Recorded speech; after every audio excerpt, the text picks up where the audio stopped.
தலைப்பு அன்பின் ஆழம். அன்பின் ஆழம் என்று சொல்லுகிறதான நேரத்துல டெப்த் ஆஃப் லவ். ஆண்டவரை உமக்குள்ளாய் நான் எவ்வளவு ஆழமாய் நான் வேரூன்றப்பட்டு இருக்கிறேன், அந்த அன்பிலிருந்து என்னை பிரிக்க செய்கிற காரியங்கள் என்னென்ன இருக்கிறது என்று சொல்லி ஒரு ஆசீர்வாதம் கலந்த ஒரு எச்சரிப்பின் செய்தியை தான் நம்ம இன்றைக்கு பார்க்க போகிறோம். எடுத்தவர்கள் வாசிங்க மத்தேயு 22ஆம் அதிகாரம், மத்தேயு 22ஆம் அதிகாரம் 37ஆம் வசனம்.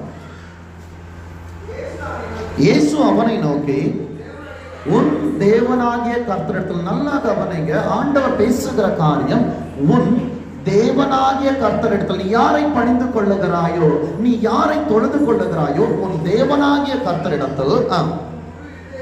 ஃபர்ஸ்ட் முதல் காரியம் ஆண்டவர் சொல்லுகிறது, உன்னுடைய முழு இருதயத்தோடும், உன் முழு ஆத்துமாவோடும், உன் முழு மனதோடும் அன்பு கூர்வாயாக. அன்பு தேவனுடைய க்ஷணமே, அன்பு கூர்வாயாக என்று சொல்லுகிற இடத்துல அன்பு பிளஸ் கூர்வாயாக. அந்த அன்பை நீ ஆண்டவரிடத்தில் காண்பிப்பது மாத்திரமல்லாமல் அந்த அன்பை இல்லாதவர்களிடத்துல, இந்த ஆண்டவருடைய அன்பை தெரியாதவர்களிடத்தில் நீ போய் கூர்வாயாக. ஆனா இன்றைக்கு வாயினாலே ஆண்டவரை அறிக்கை செய்வதற்கும் நான் ஏன் சொல்ல வேண்டும், நான் ஏன் செய்ய வேண்டும், அவர்கள் செய்யட்டும். அன்பு தேவனுடைய க்ஷணமே, ஒரு காரியத்தை சொல்லுகிறேன். ஏலி தீர்க்கதரிசியாய் இருந்த நேரத்திலும் அவனுக்கு பணிவிடை செய்த சாமுவேலை தான் ராஜாக்களை அபிஷேகிக்க வைத்தார்.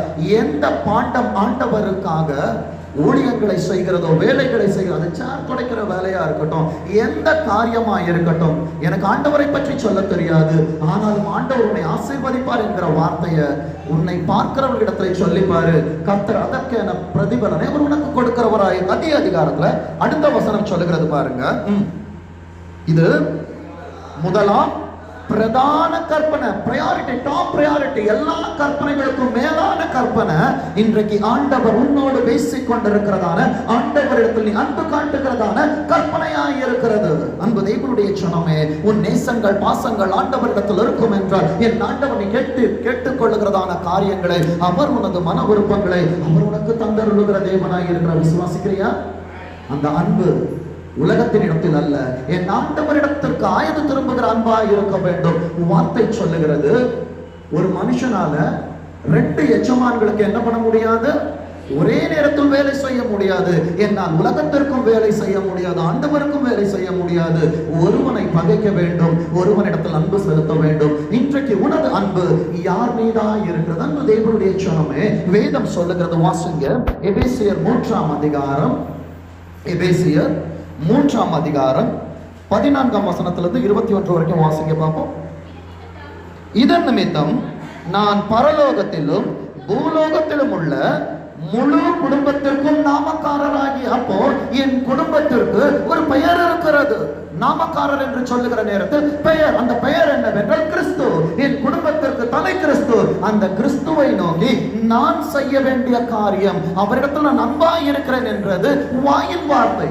ஆனால் வாயின் வார்த்தையின்படியாய் மாத்திரமல்ல, என் செய்கையின் மூலமாய் அதை நான் காண்பிக்கிறவனாய் இருக்க வேண்டும். வார்த்தை சொல்லுகிறது பாருங்க, 15ஆம் வசனம்.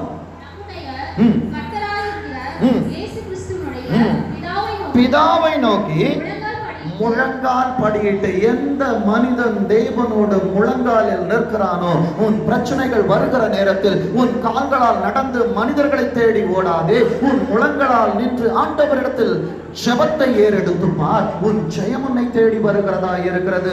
ஜெபிக்கிற மனிதனுடைய வாழ்க்கையில தோல்விகள் என்பது கிடையாது. நீ ஆண்டவரிடத்தில் அன்பு செலுத்துகிறேன் என்று சொல்லுகிற நேரத்தில் முதலாம் காரியம், பிதாவை நோக்கி நீ முழங்கால் படியிட்டு ஜெபிக்கிற அனுபவத்திற்குள்ளாய் நீ கடந்து வர வேண்டும். அடுத்தது வார்த்தை சொல்லுகிறது, நீங்கள் அவருடைய ஆவியினாலே உள்ளான மனுஷன். நம்ம நினைக்கிறோம் வெளியே நான் ஜிம்முக்கு போறேன், நான் சாப்பாடு சாப்பிடுறேன், வெளி மனுஷன் ரொம்ப ஸ்ட்ராங்கா இருக்கு. ஆனால் உன் உள்ளான மனிதன் பலவீனப்படும் என்றால் அன்பு தேவனுடைய சனமே, உன்னால் ஒரு காரியங்களையும் செய்ய முடியாது. உன் உள்ளான மனிதன் எவ்வளவு பலப்படுகிறானோ அவ்வளவுக்கு அதிக அதிக அதிக அதிகமாய் நீ காரியங்களை நடப்பிக்க முடியும். புது புது காரியங்கள், புது புது ஆசீர்வாதங்கள். ஆண்டவரே, நான் என்ன செய்ய வேண்டும் என்று ஆண்டவர் உனக்கு பாதைகளை அவர் வெளிக்காட்டுகிற தேவனாய் இருக்கிறார். அதற்கு உன் உள்ளான மனிதன் பலப்படும். அடுத்த காரியம், விசுவாசத்தினால வாசமாய். யார் உன் இருதயத்தை ஆண்டு கொண்டிருப்பது? உலகத்தின் கவலைகளா? இல்ல, என் ஆண்டவரை நம்பி நான் வருகிறதான நேரத்தில் கர்த்தர் மேல் என் பாரத்தை வைத்து விட்டேன். அவர் என்னை ஆதரித்துக் கொண்டிருக்கிறார். என் ஆண்டவர் ஒருவனை ஆதரித்துக் கொண்டிருக்கிறார் என்றால் அந்த மனுஷியுடைய வாழ்க்கையிலே பிரச்சனைகள் இருக்காது. பிரச்சனைகள் உனக்கு மேலாக வருகிற நேரத்தில் நீ தெரிந்து கொள்ள வேண்டியதான சத்தியம், நான் அற்புதத்தின் விளம்பிலே நின்று கொண்டிருக்கிறேன். ஆனா நாம செய்கிற காரியம் என்ன தெரியுமா? ஆண்டவர் என்னை கைவிட்டு விட்டார் என்று வாயின் வார்த்தைகளினால் வாசமாய் இருக்கிற தேவனுக்கு நாம் மனமடிவை உண்டாக்கி கொண்டிருக்கிறோம். அவர் மனமடிவு ஆகிறதான நேரத்திலே அவர் துக்கப்படுகிறவராய் இருக்கிறார். உனக்குள்ள இருக்கிற பரிசுத்த ஆவியானவர் துக்கப்படுகிறதான நேரங்களில் பிதாவானவர் துக்கப்படுகிறவராய் இருக்கிறார். பிதாவானவர் துக்கப்படுகிறதான நேரங்களில் உன் ஆசீர்வாதங்கள் தடைப்படுகிறதாய் இருக்கிறது. அன்பு தேவனுடைய சனமே, ஆண்டவர் உனக்குள்ளாய் வாசமாய் இருப்பார் என்றால் உனக்கு விரோதமாய் நிற்பவன் யார்? இதுதான வார்த்தை. அப்ப என் ஆண்டவர் எனக்குள்ளா இருக்கிறார் என்றால் நான் அவிசுவாசப்படாதபடிக்கு என்னை பலப்படுத்துகிற கிறிஸ்துவனால எல்லாவற்றையும் ஆண்டவர் இதுதான் உன்னால் செய்ய முடியும், இதை உன்னால் செய்ய முடியும் என்று அவர் வேறு அர்த்தவர் கொடுக்கவில்லை. எல்லாவற்றையும் நீ செய்வாய் மகனே மகளே, உனக்கு இருக்கிற எந்த பலத்தோட போ, உன்னை அனுப்புகிறது நான் அல்லவா என்று சொல்லி ஒவ்வொரு வாரங்களும் உனக்கான அபிஷேகிக்கப்பட்ட வார்த்தைகள், ஆசீர்வதிக்கப்பட்ட வார்த்தைகள், எச்சரிப்பின் சத்தங்களை உன் பாத்திரத்திற்குள்ளாய் ஆண்டவர் வைத்து அனுப்புகிறார். ஆனால் பிரச்சனைகள் உன் கதவை தட்டுகிறதான நேரத்திலே ஆண்டவரை மறந்து போகிறார். ஆண்டவரை மறக்காதபடிக்கு எச்சரிக்கையாயிரு. வார்த்தை சொல்லுகிறது பாருங்க, வாசிங்க. நீங்கள் அன்பிலே வேரூன்றி. இன்னைக்கு வேறு இல்லை, ஆனா நம்ம என்ன நினைக்கிறோம்? கனி கொடுக்க வேண்டும் என்று ஆசைப்பட்டு கொண்டிருக்கிறோம். நீ வேர் விடவில்லையே, உன் வேர்கள் சபைக்குள்ளா இருக்கவில்லையே. என் ஆண்டவர் வைத்திருக்கிறதான் ஏதேன் என்கிறதான சபைக்குள்ளாய் உன் வேர்கள் விடவில்லை.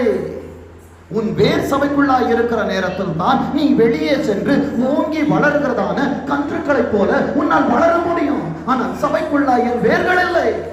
ஆண்டவரே, என் வாழ்க்கை எப்படி பூத்துக் கொள்ளும்?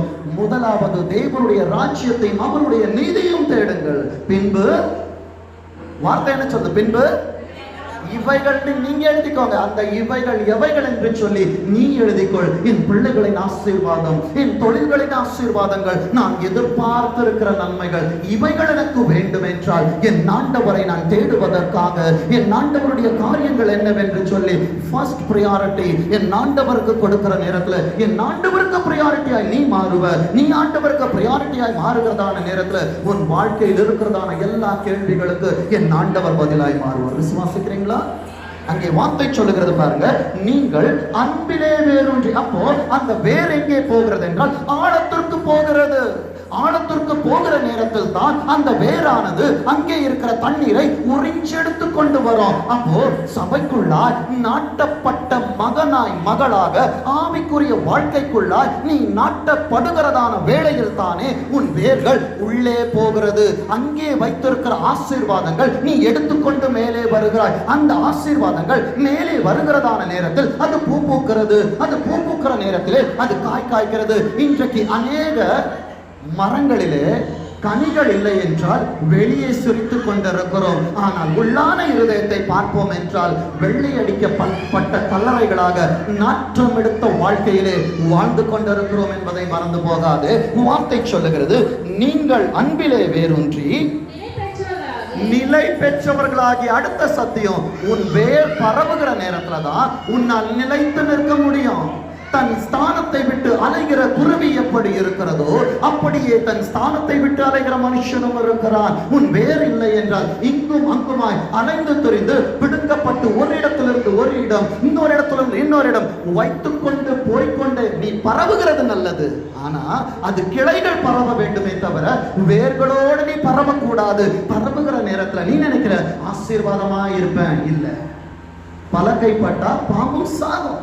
அன்பு தேவனுடைய சொன்னமே, நீ கிறிஸ்து அங்கே இருக்கிறார், கிறிஸ்து இங்கே இருக்கிறார், இங்கே தீர்க்க தரிசனங்கள் இருக்கிறது, ஓடாத. உன் சபைக்குள்ளாக, சத்தியமாம் சபைக்குள்ளாய் உனக்கான ஆசீர்வாதங்களை ஆண்டவன் நிறைத்து வைத்திருக்கிறார். கொடுக்கப்படுகிற வார்த்தைகளை எள்ளளவும் நீ சந்தேகப்படாத. வார்த்தைகளை நம்பினதான சபையில் இருக்கிற அநேக பிள்ளைகள் இருக்கிறார்கள். சொல்லப்பட்ட வார்த்தைகள் நிறைவேறின சாட்சிகளும் உள்ளே உட்கார்ந்து கொண்டிருக்கிறது. சொல்லப்பட்ட வார்த்தைகள் உலகம் சொல்லுச்சு, இல்ல இது நடக்காது, இது கிடைக்காது, ஆனால் ஆண்டவர் செய்து முடித்தார். விசுவாசிக்கிறீங்களா? அநேகம் சாட்சிகள் உள்ள இருக்குன்னு நினைக்கிறேன். அன்பு தேவனுடைய சொன்னமே, ஆண்டவர், நீ எவ்வளவு நீ ஆண்டவரை விசுவாசிக்கிறாயோ, உன் வேர்கள் உள்ளே செல்லுகிற நேரத்தில் ஆண்டவர் உன்னை முதலாவது நிலைத்திருக்க பண்ணுகிற. அப்போ நான் அன்பின் ஆழத்திற்குள்ளாய், என் ஆண்டவருடைய அன்பின் ஆழத்திற்குள்ளாக செல்லுகிற நேரத்திலே ஆண்டவர் என்னையும் என் குடும்பத்தையும் என் எதிர்காலங்களில் நிலைத்திருக்க செய்கிறவராய் இருக்கிறார். அடுத்த காரியம் வாசிங்க.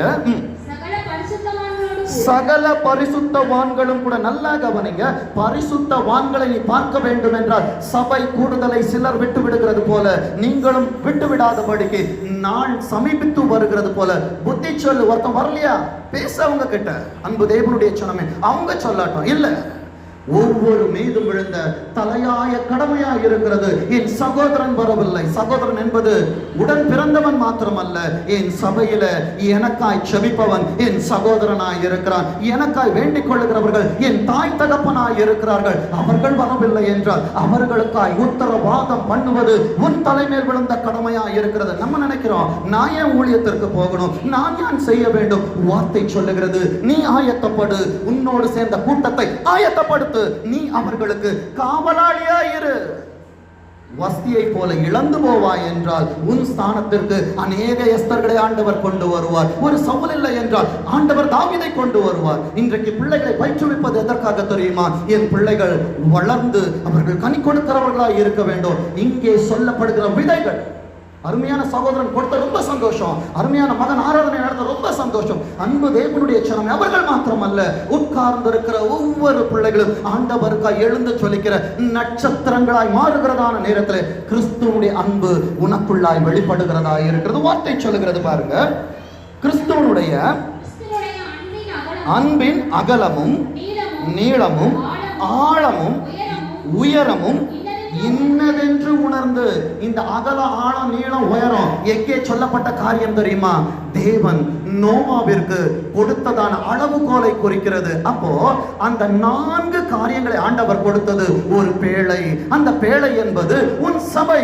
உன் சபைக்குள்ளாக ஒவ்வொரு வாரங்களும் நீ வருகிற நேரத்தில், ஆண்டவர் உள்ளே வருகிற நேரத்தில் உன்னை உள்ளே விட்டு கதவை அடைப்பார். உனக்கு விரோதமாய் வெளியே எழுப்பப்படுகிற எந்த ஆயுதங்களாய் இருந்தால் வாய்க்காதே போ. கரங்களை தட்டி கர்த்தரை மகிமைப்படுத்து. ஆண்டவருடைய அன்பு அது அளவிட முடியாதது. அந்த அன்பு உனக்காக கர்த்தர் கடைசி சொட்டு ரத்தம் வரைக்குமாய் உனக்கு கொடுத்த அன்பாயிரு. நீ நினைக்கிற நான் சபைக்கு வருகிறேன் என்று ஆண்டவர் ஒவ்வொரு குடும்பங்களுக்கும் ஒவ்வொரு பேழையை மறைத்தவர் வெளியே அனுப்புகிறார். உலகத்திலே பிரச்சனை, ஆனால் உனது பேழை அந்த பிரச்சனைகளுக்கு மேலாய் மிதந்து கொண்டிருக்கிற. ஏனென்றால் ஆழங்களுக்குள்ளாய் என் வேர் போகிறது. எனக்கு தேவையான ஆசீர்வாதங்கள் பரலோகத்தில் இருக்கிற உன்னதவரின். எப்படி ஒரு செடி சூரியனை பார்த்து அது அந்த திசைக்கு போகும், அதே போல என் தேவனுடைய முக பிரசன்னம் எங்கே இருக்கிறதோ என் வேர் உள்ளே இருந்தாலும் என் கிளைகள் என் ஆண்டவரை நோக்கி போய் கொண்டிருக்கிறது. விசுவாசிக்கிறீங்களா? உலகத்துக்கு தான் பிரச்சனை, ஆனால் நீ ஆண்டவருக்குள்ளாய் இருக்கிற நேரத்தில் வெள்ளை காக்கா வருமா, கருப்பு காக்கா வருமானு தெரியாது, இல்லை கழுதை வருமா, எது வரும் என்பது தெரியாது. ஆனால் உனக்கு வர வேண்டிய ஆசீர்வாதங்களை கர்த்தர் உனக்கு கொடுப்பார். அடுத்தது வார்த்தை சொல்லுகிறது, வாசிங்க. அறிவுக்கு எட்டாத அந்த அன்பு, என் ஆண்டவருடைய அன்பை யாரால மெஷர் பண்ண முடியாது. அறிவுக்கு எட்டாத அந்த அன்பை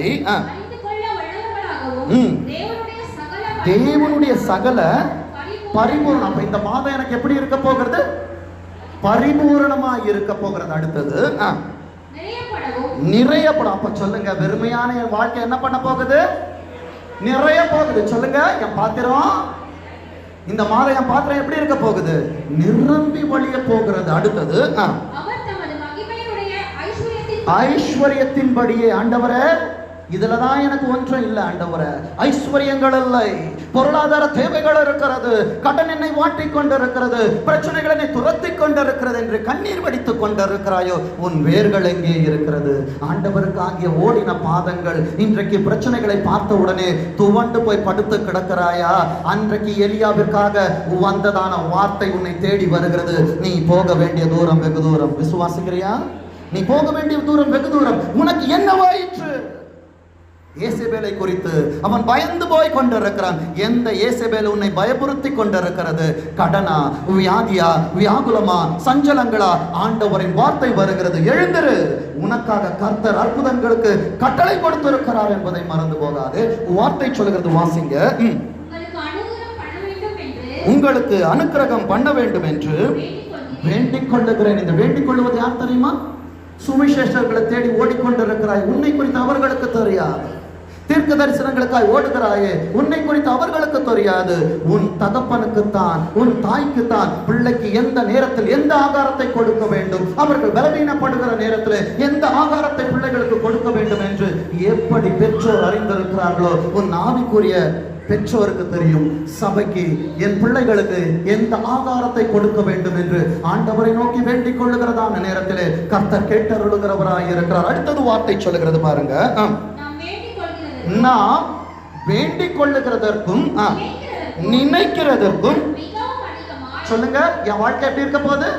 மிகவும் மிகவும் அதிகமாய். ஆண்டவரே, நான் ஒரு ஆசீர்வாதத்தை உங்களிடத்துல கேட்டேன். சாலமோன் கேட்டது போல, ஆண்டவரே, நான் ஞானத்தை தான்ப்பா கேட்டேன், ஆனா நான் கேளாத ஐஸ்வர்யத்தை கொடுத்தீங்களே, அதே போலதானே ஆண்டவர் ஆவிக்குரிய வளர்ச்சியில, உன் பொருளாதார காரியங்களில், நீ கையிட்டு செய்கிறதான தொழில்களில் நீ நினைக்கிற, ஆண்டவரே, நான் செய்தது தவறா? ஏன் எனக்கு விருத்தி இல்லை? ஒரு காரியத்தின் துவக்கத்தை பார்க்காதே மகனே, மகளே. ஒரு காரியத்தின் துவக்கத்தை பார்க்கலாம், அதன் முடிவு நல்லது. ஆரம்பத்தில் துரிதமாய் கிடைத்த சுதந்திரம் முடிவில் அங்கீகாரம் பெறாது. அன்பு தேவனுடைய க்ஷணமே, கிறிஸ்தவ வாழ்க்கை என்பது மேஜிக் இல்ல, இட் இஸ் a miracle. நம்ம நினைக்கிறோம் சபைக்கு வந்த உடனே, சத்தியத்தை உள்ள கொடுத்த உடனே எனக்கு உடனே நடந்துடணும், அது மேஜிக், மாயமாலும் இல்லை.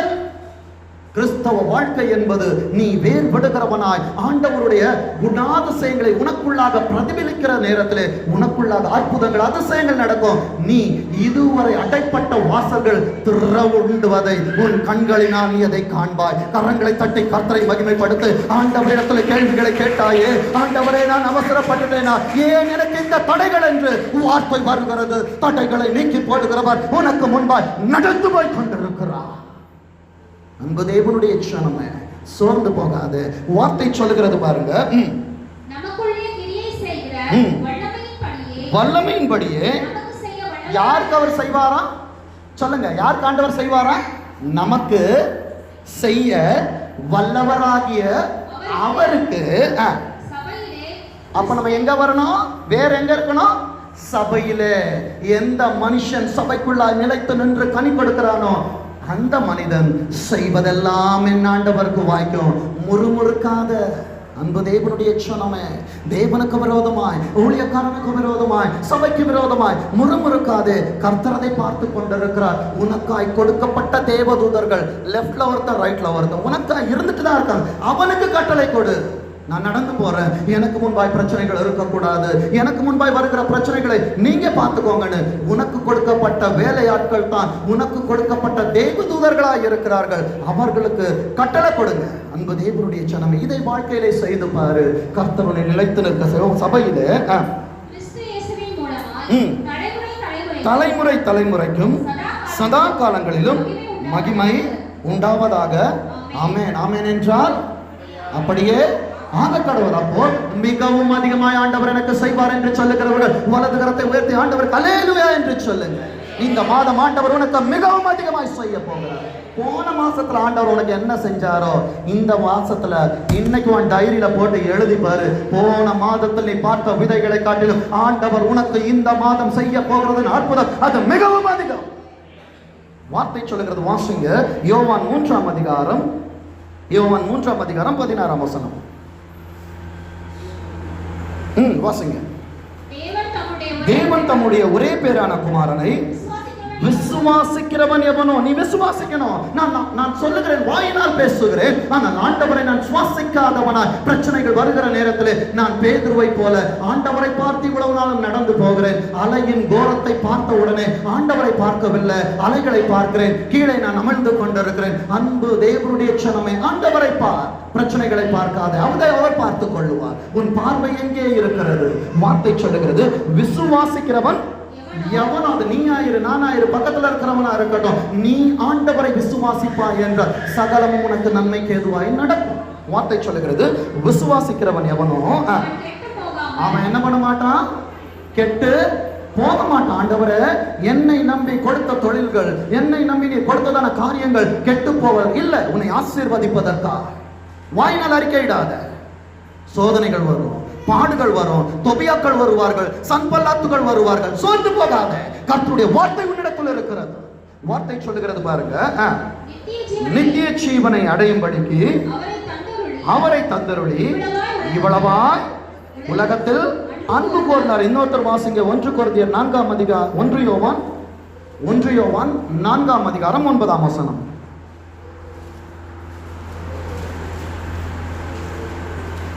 யோவான் 4ஆம் அதிகாரம் 9ஆம் வசனம். தம்முடைய ஒரே பேரான குமாரனாலே நாம் பிழைக்கும்படிக்கு. ஆண்டவருடைய அன்பு எது தெரியுமா? அவர்கிட்ட ஒரு பிரதான பிரஷியஸா வச்சுட்டு இருந்தது தன்னுடைய குமாரன் தான். அந்த குமாரனையே தேவதூதர்களுக்காய் கொடுக்கவில்லை, உனக்காய் கொடுத்தார். தம்முடைய குமாரனையே நாம் பிழைக்கும்படிக்கு உலகத்திலே அனுப்பினது. உலகத்தில் அனுப்பினவர் உனக்காய் அனுப்ப மாட்டாரா? உலகத்திற்கு அனுப்பினவர் உன் பிரச்சனைகளின் நடுவாய் அனுப்ப மாட்டாரா? பரிசுத்த ஆவியானவர் உனக்குள்ளாய் பராக்கிரம காரியங்களை செய்வார். உன் வாயின் வார்த்தையிலே ஜாக்கிரதை உள்ளவனாயிரு. வார்த்தை சொல்லுகிறது, இவ்வுலகத்திலே அனுப்பதினால் தேவன் யார் மேல வச்ச அன்பு? நம்மேல் வைத்த அன்பு இன்றைக்கும் சபை நடுவாய் வெளிப்பட்டு கொண்டிருக்கிறது என்பதை மறந்து போகாதே. வாசிங்க, எபேசியர் 4ஆம் அதிகாரம், எபேசியர் 4ஆம் அதிகாரம் 14-15.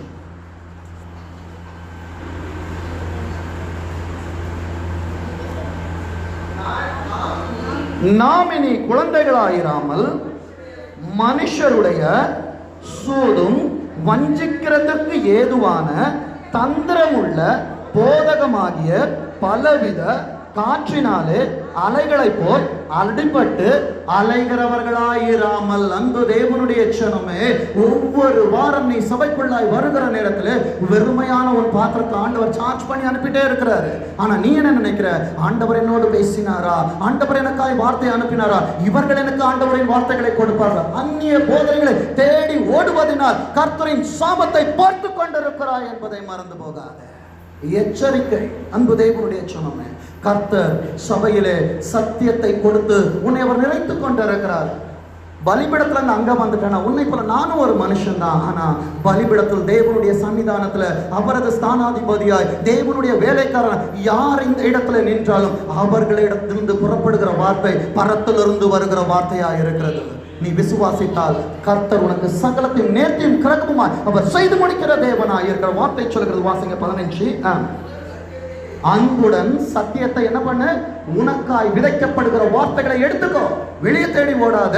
அன்பினால் சத்தியத்தை கை கொண்டு தலையாகிய கிறிஸ்துவுக்குள் எல்லாவற்றிலையும், உன் வாயின் வார்த்தையிலும் எல்லாவற்றிலும் நாம் வளர்கிறவர்களாய் இருக்கும்படியாக அப்படி செய்தார். அன்பு தேவனுடைய சனமே, உன்னை ஆசீர்வதிக்க வேண்டும் என்றால் ஆண்டவரே, நான் விதைக்கிற விதைகள் எப்படி இருக்கிறது? உன் விதைகள் அவிசுவாசத்தின் விதைகளாக இருக்கும் என்றால் அது கனிகளை கொடுக்க மாட்டாது. ஆண்டவர்கிட்ட சொல்லுங்க, விசுவாசத்தின் விதைகளை நான் விதைக்க போகிறேன், தைரியத்தின் விதைகளை நான் விதைக்க போகிறேன். ஆண்டவரே, வேதம் என்கிறதான பட்டயம் அன்பு என் கரத்திலே கோல் இருக்கிறது. இந்த கோலை நான் கரத்திலே வைத்திருக்கிற நேரத்தில் எனக்காக வாசல்கள் திறக்கப்படும். விசுவாசிக்கிறீங்களா? அடுத்தது வார்த்தை சொல்லுகிறது, கொலோசியர் 2ஆம் அதிகாரம் 2ஆம் வசனம். கொலோசியர் 2:2. அவர்களுடைய இருதயங்கள். இன்றைக்கு ஆண்டவரை நான் தோற்று போனேனோ, ஆண்டவரே, என் தொழில்களுக்காய், என் குடும்பத்திற்காய் நான் அநேக காரியங்களை முயற்சி, நான் தோற்று போனவனாக இருக்கிறேன் என்று சொல்லி சோதனைகளோடு பாடுகளோடு உட்கார்ந்து கொண்டிருக்கிற தேவச்சனமே, வார்த்தை சொல்லுகிறது, அவர்களுடைய இருதயங்கள் தேற்றப்பட்டு அவர்கள் ஆண்டவரின் அன்பினால் இணைக்கப்பட்டு ரகசியத்தை, இன்றைக்கு ஆண்டவர் உன்னிடத்தில் பேசுவது எச்சரிக்கை அல்ல, ரகசியம். ரகசியத்தை அறிந்து கொள்ளத்தக்கதாய் என்ன ஐஸ்வர்யம்? எல்லா ஐஸ்வர்யம், எல்லா காரியத்தை செய்து முடிக்கிறவர். ஆவிக்குரிய எல்லா ஐஸ்வர்யங்களையும் பொருளாதார காரியங்களிலே எங்கே நான் பின்தங்கி இருக்கிறேன் என்று சொல்லி நினைக்கிறாயோ அந்த ஐஸ்வர்யத்தையும் உரியவர்களாக வேண்டும் என்றே இப்படி விரும்பி. இப்போ வாசிங்க 1 தெசலோனிக்கேயர் 2ஆம் அதிகாரம் 12-13. 1 தெசலோனிக்கேயர் 2:12-13. தகப்பன் தன் பிள்ளைகளுக்கு சொல்லுகிறது போல, அன்பு தேவனுடைய சனமே, அநேகர் கேட்பாங்க, ஏன் ஆசீர்வாதத்தின் வார்த்தை நிறைய கொடுத்துட்டு இருக்கிறீங்க? ஆண்டவர்கிட்ட நான் கேட்டேன், ஆண்டவரே, ஒரு எச்சரிப்பின் சத்தத்தை கொடுத்தா நல்லா இருக்குமே. கர்த்தர் மனதிலே போட்ட பாரம் என்ன தெரியுமா? இது சாபத்தின் சாவி அல்ல, இது ஆசீர்வாதத்தின் அட்சய பாத்திரமா இருக்கிறது. பிள்ளைகள், எனக்கான வார்த்தைகள் என்ன கிடைக்கும் என்று தேவைகளோடு வருகிறவர்களுக்கு சாபத்தின் வார்த்தைகள் அல்ல, ஆசீர்வாதத்தின் வார்த்தைகளை கொடுப்பதற்கு தேவனை அனுப்பினார். விசுவாசிக்கிறீங்களா? எவ்வளவு ஆசீர்வாதம் கொடுக்க முடியுமே கொடுத்துட்டு இருக்கிறேன். எந்தெந்த விதைகள் எந்த வித நிலத்திலே விழுகிறதோ கர்த்தர் அங்கே உழைப்பை கொடுக்கிறவராக வார்த்தை சொல்கிறது. தகப்பன் தன் பிள்ளைகளுக்கு சொல்லுகிறது போல, நாங்கள் உங்களில் ஒவ்வொருவனுக்கும் புத்தியும் தேர்தலும். ஃபர்ஸ்ட் இதை செய், இதை செய்யாத. யாருக்கா இருந்தாலும் அன்பு தேவனுடைய சனமே, கர்த்தர் எங்களுக்கு கொடுத்த சின்ன அறிவின் படியாக, அவர்கள் ஏவுதலின் படியாக சொல்லி கொண்டிருக்கணும். அடுத்தது நீ தேரணும். ஆவிக்குரிய வசனங்களில் இன்றைக்கு ஒரு ஆராதனை நடத்து, இல்ல ஒரு காரியத்தை நீங்க செய்யுங்கன்னு சொல்றது. நீங்கள் எல்லா காரியங்களிலும் என் பிள்ளைகள் தேறினவர்களாக இருக்கணும். அந்நிய போதனைகள் வருகிற நேரத்தில் நோடு சொல்லணும். ஏனென்றால் அவர்களுக்குள்ளாக இருக்கிற ஆவியானவர் அவர்களுக்கு வெளிப்படுத்த வேண்டும் என்று சொல்லதான் பிரயாசப்பட்டு கொண்டிருக்கிறேன். ஆனாலும் சில நேரங்களில் எச்சரிப்பு வருகிறது என்றால் தகப்பன் தான் நேசிக்கிற புத்திரனை சிக்ஷிக்கிறான். இந்த சிக்ஷைகள், இந்த சிக்ஷையில நடந்துட்டே போகணும், போய்கொண்டே இருப்போம்னா அன்பு தேவனுடைய சனமே, நாளொன்று வருகிறதான நேரத்தில் எல்லா ஆசீர்வாதங்களுடைய பரிவாரங்களுடைய ஆசீர்வாதங்களோட நிறையப்பட்டு இருக்கிற நேரத்தில், ஆண்டவரே, இவைகள் எல்லாம் எனக்கு கொடுத்தபடியால் நன்றி என்று சொல்லுகிற நாட்களையும் கர்த்தர் உனக்கு கொண்டு வர. விசுவாசிக்கிறியா? வார்த்தை சொல்லுகிறது பாருங்க, எச்சரிப்பும் சொன்னதை அறிந்திருக்கிறீர்கள். 13. தேவ வசனத்தை நல்லா கவனிங்க. சுய காரியங்கள் அல்ல, சத்தியத்துல எனது சுய பிரஸ்தாபத்தை நான் வெளிப்படுத்துகிறவனா இருப்பேன் என்றால் கிறிஸ்து எனக்குள் வாசமா இருக்கவில்லை. எந்த மனிதன் தேவனை குறித்து வசனங்களினால் கர்த்தரை மகிமைப்படுத்துகிறானோ அவனுக்குள்ளாக தேவ ஆவியானவர் நிலை கொண்டிருக்கிறார். வார்த்தை சொல்லுகிறது. ஆகையால் நீங்கள் தேவ வசனத்தை அதை மனுஷர் வசனமாக ஏற்றுக்கொள்ளாமல், என்னுடைய காரியத்தை உங்களுக்கு கொடுக்கல, 66 அதிகாரங்களுக்குள்ளாக தேவன் மறைத்த வசனங்களை தேவனுடைய பாதப்படியில 3 மணி நேரம் 4 மணி நேரம் உட்கார்ந்து அதை தேடி உங்களுக்காக எடுத்துக்கொண்டு வருகிறோம். அதை மனிதனுடைய வசனமாய் எண்ணாமல் ஏற்றுக்கொண்டதினாலே அது மெய்யாகவே தேவ வசனம் தான். சில நேரங்கள்ல உங்க தலையில கையை வச்சு ப்ரே பண்ணும் போது சிலவா எல்லாருக்கும் அந்த வார்த்தை வராது. யாருக்காய் ஆண்டவர் என்ன வார்த்தைகளை வைத்திருக்கிறாரோ அதை தானவர்களுக்கு கொடுக்க முடியும். ஆனா தாமதிக்கிற நேரத்துல நமக்கு ஒரு டவுட் வருது, ஆண்டவர் எனக்கு தான் கொடுத்தாரா, இவர்கள் எனக்கு தான் சொன்னாங்களா? உனக்குரியது உனக்குரியதுதான். விசுவாசிக்கிறியா? உனக்குரியது உனக்குரியதுதான். என் ஆண்டவர் மனம் மாற மனுபுத்திரன் அல்ல. நான் சொல்லியும் என் ஆண்டவர் செய்து முடிப்பார். விசுவாசப்படாத டைம் நம்ம கிட்ட இருக்கிற குறையினால கொஞ்சம் டிலே ஆகும். குறித்த காலத்திற்கு தரிசனம் வைக்கப்பட்டிருக்கிறது. தாமதித்தாலும் நிச்சயமாய் வரும். அதற்கு காத்திரு. அது பொய் சொல்லாது, நிச்சயமாய் ஒரு இடத்துல வரும். வார்த்தை சொல்லுகிறது, வாசிங்க. அது மெய்யாகவே தேவ வசனம் தான். விசுவாசிச்சாதான் அது பலன் செய்யும். நீ விசுவாசிக்கிறது நடக்குமா? அவர் சும்மா சொன்னாருங்க இல்ல, விசுவாசிக்கிறதுனாலே வார்த்தை உனக்குள்ளாய் பலன் செய்கிறதா இருக்கிறது. இந்த வாரம் என்ன தெரியுமா? உனது உள்ளான மனுஷன் ஆண்டவர் பலப்படுத்துகிற வாரமாய் இருக்கிறது. அடுத்தது வார்த்தை சொல்லுகிறது, வாசிங்க. 1 தீமோத்தேயு 2ஆம் அதிகாரம் 7ஆம் வசனம். 1 தீமோத்தேயு 2:7. இதற்காகவே நான் பிரசங்கியாகவும் அப்போஸ்தலனாகவும் பிரச்சாதிகளுக்கு விசுவாசத்தையும் சத்தியத்தையும் விளம்ப பண்ணுகிற போதகனாகவும் நியமிக்கப்பட்டிருக்கிறேன். ஆண்டவரின் ஒரு வேலைக்காரனாய் நியமித்து வைத்திருக்கிறார். நியமிக்கப்பட்டிருக்கிறேன். நான் பொய் சொல்லாமல் கிறிஸ்துவுக்குள் உண்மையை சொல்லுகிறேன். உனக்கு ஜெபம் செய்கிற நேரத்தில் ஆண்டவர் உனக்கு இந்த காரியத்தை சொல்லுகிறார், நீ இப்படி செய்யல. உண்மையான தகப்பன் பிள்ளைகள் நன்றாய் இருக்க வேண்டும் என்று தான் போதிப்பானே தவிர மற்ற காரியங்களை அல்ல. வாசிங்க யாக்கோபு 1ஆம் அதிகாரம், யாக்கோபு 1ஆம் அதிகாரம் 21, 22. யாக்கோபு, ஆகையால் நீங்கள் எல்லாவித அழுக்கையும் கொடிய துர்குணத்தையும் ஒழித்துவிட்டு உங்கள் உள்ளத்தில் நாட்டப்பட்டதை, உனக்கான கொடுத்த ப்ராமிஸ் வேர்ட் இருக்கு, உனக்காக ஆண்டவர் ஜெபத்திலே கொடுத்த வார்த்தைகள் இருக்கிறது, அந்த விதைகளை உன் இருதயத்திலே நாட்டி வை. அந்த விதை அங்கங்க விதைச்சு வச்சுட்டே போ. ஒரு நாள் அது தோப்பாக வளர்ந்து நிற்கும். ஆண்டவரே, என் கனிகளா, எனக்கு இத்தனை ஆசீர்வாதங்களா, அதை பத்திரப்படுத்து. அடுத்தது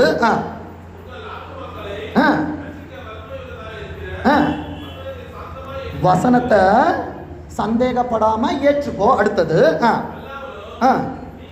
நீங்கள் உங்களை வஞ்சியாத முதல் சத்ரு நமக்கு நாம தான். நம்ம வாய் தான் நமக்கு சத்ரு.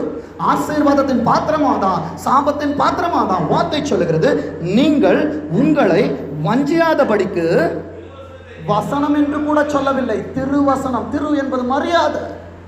ஆண்டவருடைய வசனத்தை பேசுறது ஜாக்கிரதை உள்ளவனா இருக்கணும். திருவசனத்தை கேட்கிறவர்களாய் மாத்திரமல்ல, அதன்படி செய்கிறவர்களாகவும் இருங்க. தடை செய்யாதேன்னு சொன்ன ஆண்டவர் தடை பண்ண மாட்டாரு. வலது புறத்துல இடதும் வலது பெருகுவாயினா லோகேஷுக்கு தெரியும். அடிக்கடி சொல்லுவேன், அப்பா நீ வலது புறத்துல இடது அவனை பார்க்கும் போதெல்லாம் இந்த வார்த்தையை சொல்லுவேன். முடிஞ்சவன அவன்கிட்ட கேட்டு பாருங்க, கர்த்தர் ஆசீர்வாதத்தை கொடுத்தாரு. அண்ணா என்கிட்ட பணம் கிடையாது, ஆனால் கர்த்தர் செய்து முடிப்பா. விசுவாசிக்கிறீங்களா? கர்த்தருடைய வார்த்தை அப்படிதான். ஆனா என்னென்ன காரியங்களுக்கு நான் எச்சரிக்கையா இருக்க வேண்டும் என்றால் வாசிங்க கொலோசியர் 2ஆம் அதிகாரம், கொலோசியர் 2ஆம் அதிகாரம் 8ஆம் வசனம். லௌகிக ஞானத்தினாலும் மாயமான தந்திரத்தினாலும் ஒருவனும் உங்களை கொள்ளை கொண்டு போகாதபடிக்கு எச்சரிக்கையாயிருங்கள். அநேக வார்த்தைகள் நம்மை தேடி வருகிறது. கர்த்தர் இப்படி ஆசீர்வதிப்பார், இதை செஞ்சீங்கன்னா ஆசீர்வதிப்பார், இதை கொடுத்து இல்ல. என் ஆண்டவரிடத்துல நீ வேரூற்றப்பட்ட அவரது அன்பிற்குள்ளாய் நீ நிலைத்திருக்கிற நேரத்தில் உனக்கான கனிகளை ஆண்டவர் கொடுக்க வைப்பார். தீர்க்க தரிசனம் என்பது என்ன தெரியுமா? என்னோடு பேசுகிறவர் உன்னோடும் பேசுவார். விசுவாசிக்கிறீங்களா? ஆண்டவர் ஒருவரிடத்தில் மாத்திரமல்ல, அவர் பட்சபாதம் காண்பிக்கிற தேவன் அல்ல. அன்பு தேவனுடைய சொன்னமே, ஊழியக்காரனிடத்தில் மாத்திரம் அல்ல, உன்னிடத்திலும் அவர் பேசுவார். வார்த்தை சொல்லுகிறது பாருங்க, வாசிங்க. அது மனுஷர்களின், வாசிங்க, உலக வழிபாடுகளையும் பற்றினே அல்லாமல் கிறிஸ்துவை பற்றினதல்ல. ஒருத்தவங்கிட்ட பேசுகிறார்கள் என்றால், ஆண்டவரை குறித்து அதிகமாக பேசுகிறார்கள் என்றால் அங்கே சத்தியம் இருக்கும். உலகத்தின் காரியங்களை உன்னிடத்தில் பேசிக் கொண்டிருப்பார்கள். ஜாக்கிரதை. அவர்கள் வருவது சத்தியத்தை சுமந்து கொண்டு அல்ல, உன்னிடத்தில் இருந்து பொருள்களை எடுத்துக்கொண்டு போவதற்காக. அன்பு தேவனுடைய சனமே, எச்சரிக்கை. எல்லாவற்றையும் எல்லாரிடத்திலும் காண்பிக்காதபடிக்கு எச்சரிக்கை உள்ளவனாயிரு. அடுத்தது வாசிங்க 2 கொரிந்தியர் 11ஆம் அதிகாரம், 2 கொரிந்தியர் 11ஆம் அதிகாரம் 13ஆம் வசனம். 2 கொரிந்தியர் 11:13.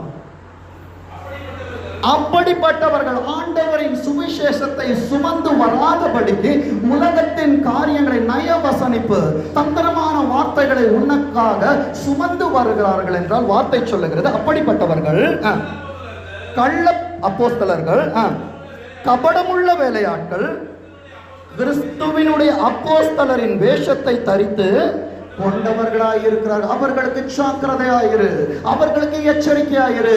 உனது வேர் கனி கொடுக்க வேண்டும் என்றால் இப்படிப்பட்டதான தண்ணீருக்கு இடம் கொடுக்காதபடிக்கு, இந்த தண்ணீர் என்பது இவர்களின் போதகத்திற்கு நீ செவி கொடுப்பாய் என்றால், இந்த தண்ணீர் உனக்குள்ளாய் போகிற நேரத்தில் உன் வாழ்க்கையில் கண்ணீரை கொண்டு வருகிறதா இருக்கிறது. அன்பு தேவனுடைய ஜனமே, அன்பு தேவனுடைய சபையே, எச்சரிக்கையாயிரு. அடுத்தது வார்த்தை சொல்லுகிறது 2 தீமோத்தேயு 3ஆம் அதிகாரம் 5ஆம் வசனம். 2 தீமோத்தேயு 3:5.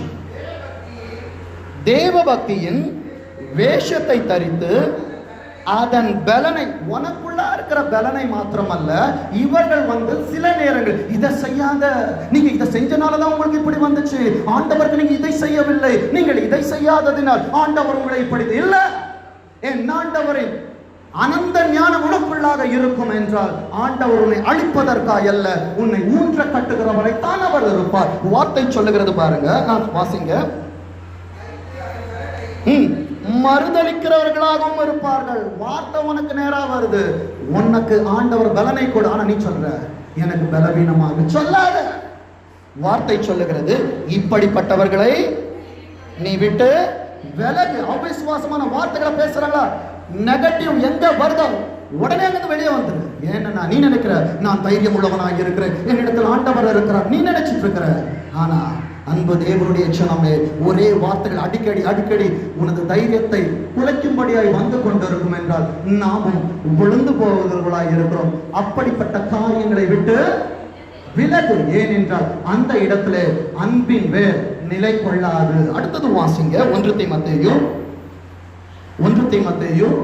6ஆம் அதிகாரம் 3-5 வாசிங்க. 1 தீமோத்தேயு. கர்த்தராகிய இயேசு கிறிஸ்துவின், நல்லா கவனிங்க, கர்த்தருடைய வசனங்களை சுமந்து கொண்டு வருகிறவன் அவன். வசனத்திலிருந்து பேச மாட்டான், வசனங்களை. இன்னைக்கு நிறைய சத்தியங்கள் வருது, ஒரு வசனம் நான் எல்லாவற்றையும் செய்வேன் இல்லை. காடைகள் ஒண்ணு வந்துதா, திரளான காடைகள் வந்துதா சொல்லுங்க? திரளான காடைகள் பாளையத்தை மூடினது. அப்போ உன் வாசஸ்தலத்தை சுற்றிலும் ஆண்டவரின் வார்த்தைகள் சாரமேற்றப்பட்டதா இருக்கணும். அப்போ சத்தியம் எப்படி வரணும்னா, தனது சுய பிரஸ்தாபங்களை அல்ல, ஆண்டவர் என்னை குறித்து என்னென்ன சாட்சிகளை செய்தார் என்பதை அல்ல, ஆண்டவரை மேன்மை குறித்ததான வசனங்கள். அந்த வசனங்கள் எப்படிப்பட்டதா இருக்கணும்னா, வாசிங்க, ஆரோக்கியமான வசனங்களையும் தேவ பக்திக்கேற்ற உபதேசங்களையும் வேற்றுமையான உபதேசங்களை போதிக்கிறவனானால் அவன் இருமாப்புள்ளவனும் ஒன்றும் தெரியாது. நீங்க நினைக்கிறீங்க அவனுக்கு எல்லாம் தெரியும், உனக்கு தெரிஞ்சதா அவனுக்கு தெரியாது. ஏதோ புக்கில் படிச்சிருப்பாங்க, ஏதோ நெட்ல வாசிச்சுட்டு இருப்பாங்க. அந்த 4 காரியங்களை வச்சு இருக்கிறத 50 கிராம் மூளைய கசங்கி பிழிஞ்சு ஆள் மனசுக்குள்ள போய் உங்களை ஒரு ஆழ்ந்த நிலைக்கு கொண்டு போயிடுவாங்க. இதுதான் உண்மையோ? அன்பு தேவனுடைய ஜனமே, வாசிங்க. தர்க்கங்களையும் நோய் கொண்டவனுமாய் இருக்கிறான், அவைகளாலே பொறாமையும் சண்டையும் தூஷணங்களும் பொல்லாத சம்சயங்களும் உண்டாகி உன் வாழ்க்கையில இந்தந்த காரியங்கள் நடந்து வருகிறது. எச்சரிக்கை. நீ நினைக்கிற அவர்கள் எனக்கு ஆலோசனைகளை கொடுக்கிறார், இல்ல, இவன் எப்பொழுது ஒளிந்து போவான், இவனிடத்தில் இந்த காரியங்களை நான் எப்பொழுது எடுத்துக்கொள்ள முடியும் என்று சொல்லி, அன்பு தேவனுடைய ஜனமே, ஓநாய்களை போல ஆட்டுக்குட்டியாக உன்னிடத்தில் வருகிறவர்களுக்கு எச்சரிக்கையாயிரு. உன் வேர் அழகாக நிலை பெற்றிருக்க வேண்டும் என்றால் அந்நிய போதனைகளுக்கு செவியை சாய்க்காது. அடுத்தது, கெட்ட சிந்தை உள்ளவர்களுமாய் சத்தியம் இல்லாதவர்களும், எதுக்கு? தேவ பக்தியை ஆதாயத்தினால் நொழியல் என்று எண்ணுகிறவர்களுமாய் இருக்கிற மனுஷர்களால் உண்டாகும் இப்படிப்பட்டவர்களை விட்டு, நான் சொல்லல, வேதம் சொல்லுகிறது, இப்படிப்பட்டவர்களை விட்டு விலகு. அடுத்தது யூதா 1ஆம் அதிகாரம். யூதா 1ஆம் அதிகாரம் ஒரே ஒரு அதிகாரம் தான் இருக்கு, வெளிப்படுத்துறதுக்கு முன்னாடி. யூதா 12ஆம் வசனம் 13ஆம் வசனம். யூதா 12:13. இவர்கள் உங்கள் அன்பின் விருந்துகளில் கரைகளா இருந்த, அன்பு தேவனுடைய ஜனமே, அவங்களை இன்வைட் கூட பண்ணாத. அவங்க, நீ நினைக்கிற அவர்கள் நான் விருந்து செய்து கொண்டிருக்கிறேன், அவர்களுக்கு தேவையான காரியங்களை செய்கிறேன், வார்த்தை வருகிறது, இவர்கள் உங்கள் அன்பின் விருந்துகளில் எப்படி இருக்காங்க தெரியுமா? அவர்கள் இருதயம் உங்களோடு இராது. நீ நினைக்கிற அவங்களுக்கு எல்லாம் நான் செய்து கொடுக்கிறேன், ஆனால் அவர்கள் இருதயத்திற்குள் யுத்தம். இவர்கள் எப்படி நாம் கவிழ்த்து போடலாம் என்று சொல்லி, அன்பு தேவனுடைய சொன்னமே, கர்த்தருடைய வார்த்தை ஏன் இவ்வளவு வல்லமை வெளிப்படுகிறது என்பது தெரியாது. கர்த்தரின் ஆசீர்வாதங்கள் உன்னை சந்திக்க வருகிற நேரத்தில் தோபியாக்களுக்கு இடம் கொடுக்காத, சன்பல்லாத்துகளுக்கு இடம் கொடுக்காத. அன்பு தேவனுடைய சொன்னமே, கர்த்தருடைய ஆசீர்வாதமே ஐஸ்வர்யத்தை தரும். கர்த்தர் உன்னை நம்பி கொடுத்த எல்லா காரியங்களும் உனது ஐஸ்வர்யமாய் இருக்கிறது என்பதை மறந்து போகாது. இவர்கள் உங்கள் அன்பின் விருந்துகளில் கரைகளாயிருந்து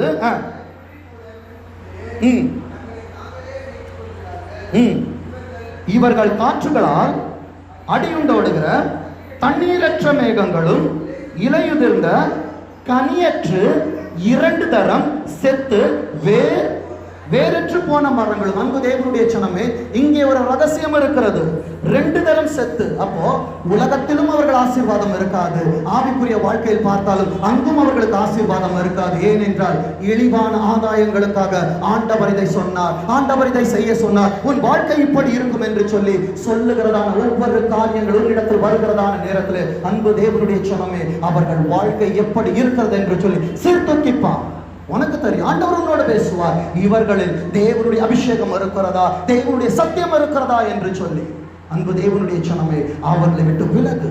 13ஆம் வசனம் சொல்லுகிறது, தங்கள் அவமானங்களை நுரை தள்ளுகிற அமளியான கடல் அலைகளுக்கும் மார்க்கம் தப்பி அலைகிற நட்சத்திரங்களுமாய். நீ நட்சத்திரம், ஆனா உனது பந்தய பொருளை உன்னிடத்திலிருந்து எடுத்து போடும்படியாய் இவர்கள் வருகிற நேரத்தில் உன் மார்க்கத்தை விட்டு நீ விலகி போகாத. அவர்கள் மார்க்கம் தப்பி அலைகிற நட்சத்திரங்களாய் இருக்கிறார்கள். இவர்களுக்காக என்றென்றைக்கும் காரிருளே வைக்கப்பட்டிருக்கிறது. ஆனா உனக்கு காரிருள் அல்ல, உன்மேல் கர்த்தர் உதைப்பார். எழும்பி பிரகாசி, உன் ஒளி வந்தது, இருளை தேடி ஓடாத. அன்பு தேவனுடைய சனமே, உன் ஒளி இடத்திற்கு பூமியின் ராஜாக்கள் நடந்து வருவார்கள் என்பதை மறந்து போகாது. வார்த்தை சொல்லுகிறது, பிலிப்பியர் 3ஆம் அதிகாரம், பிலிப்பியர் 3ஆம் அதிகாரம் 19ஆம் வசனம். 3:19.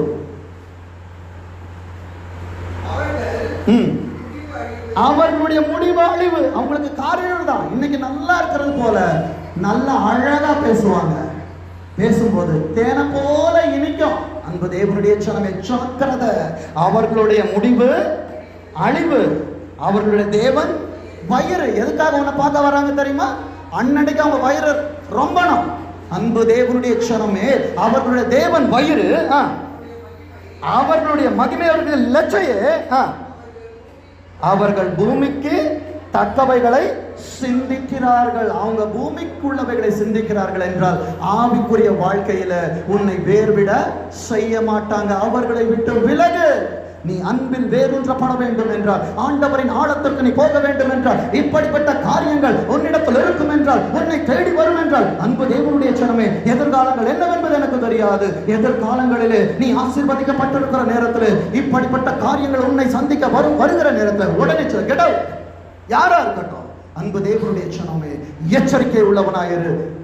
எனது ஆசை என் சபையின் பிள்ளைகள் கர்த்தருடைய வேலையினால் காக்கப்பட்டு கர்த்தரால் நிறைந்தவர்களாய் சாரமேற்றப்பட்டவர்களாய் இருக்க வேண்டும் என்று வாசிங்க. தீத்து 1ஆம் அதிகாரம், தீத்து 1ஆம் அதிகாரம் 11ஆம் வசனம்.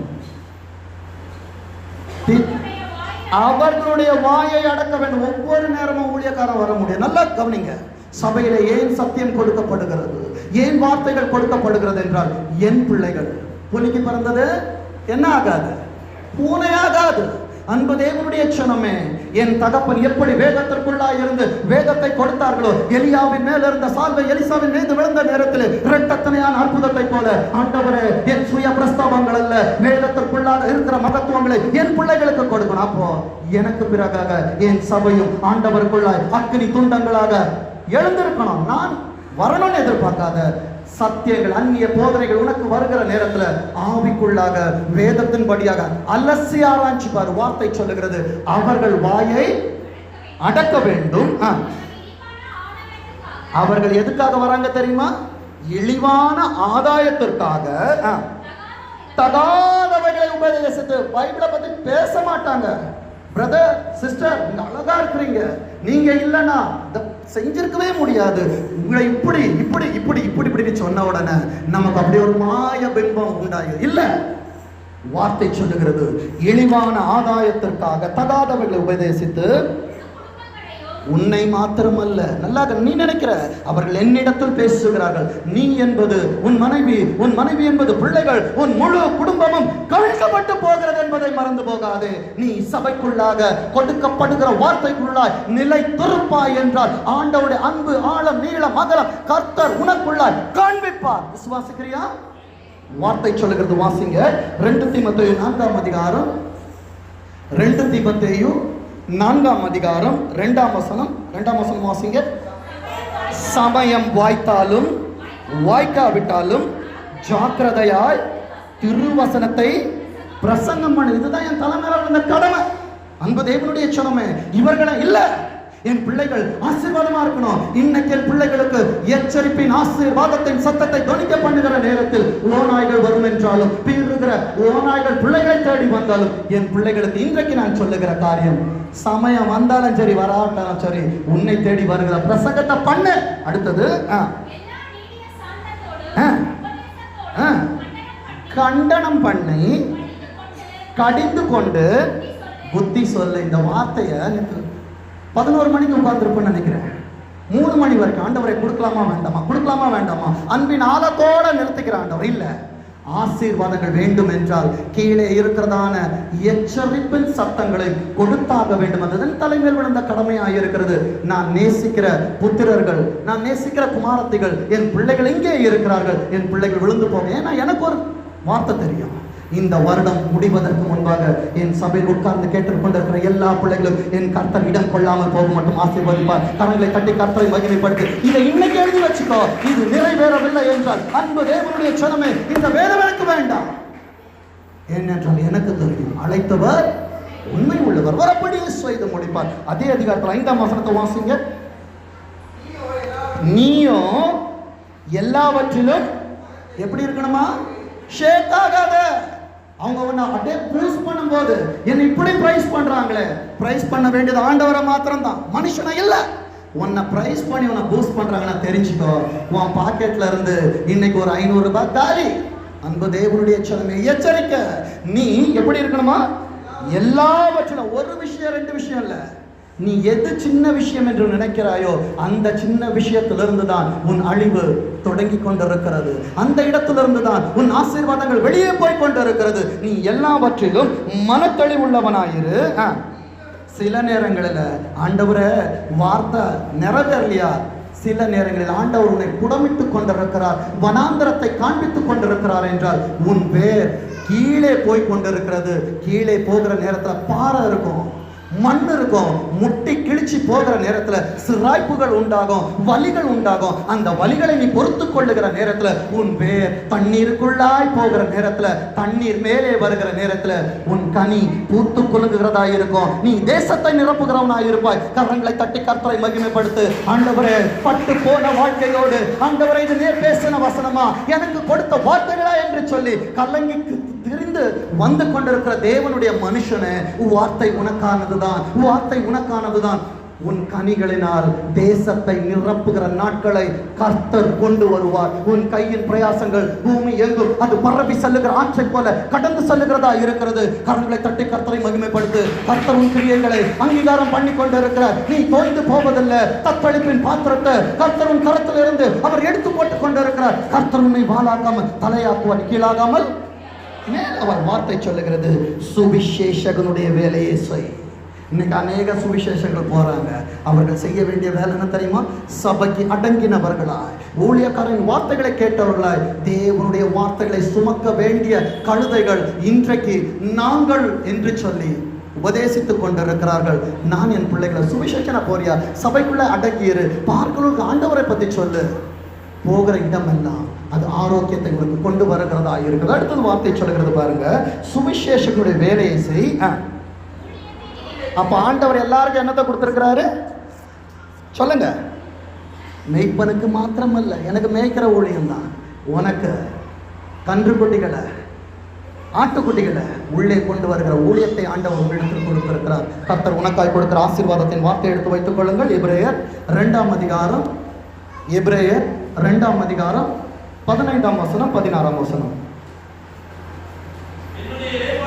எபிரேயர் 2:15-16. ஜீவ காலம் எல்லாம் மரண பயத்தினாலே பயந்துட்டு இருக்கிறியா?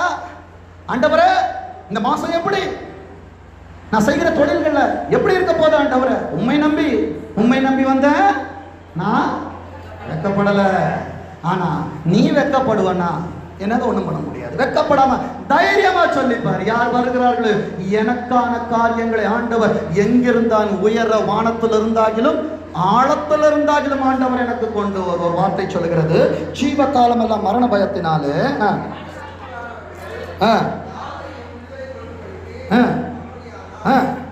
ஆதலால் அவர் தேவதூதருக்கு உதவியாக கை கொடாமல். அப்ப ஆண்டவர் யாருக்கு கையை கொடுத்திருக்காரு? உனக்கு கையை கொடுத்துட்டாரு. பிடிச்சிக்க வேண்டியது யார்கிட்ட இருக்குது? நீ பிடிச்சுக்கோ. ஒரு தேவ மனுஷன் சொல்லும் போது சொல்றாரு, ஆண்டவர் உன் கையை விட்டுட்டாரா? ஆண்டவருடைய பாதத்தை பிடிச்சுக்கோ. ஓயாமல் முத்தம் செய்து கொண்டிரு. மார்த்தாளே மார்த்தாளே, நீ அநேக காரியங்களை குறித்து கவலைப்பட்டு கொண்டிருக்கிறாய். தேவையானது ஒன்று, மரியாள் தன்னை விட்டு எடுபடாத நல்ல பங்கை தெரிந்து கொண்டாள். இன்றைக்கு ஆண்டவர் உங்களிடத்தில் பேசினதான அன்பின் ஆழம் என்கிறதான நல்ல பங்கை நீ தெரிந்து கொள்ளுவாய் என்றால் இந்த மாதம் கர்த்தர் உனக்கான மாதமாய் மீதியான துணிக்கைகள் எடுக்க வைப்பார். விசுவாசிக்கிறியா?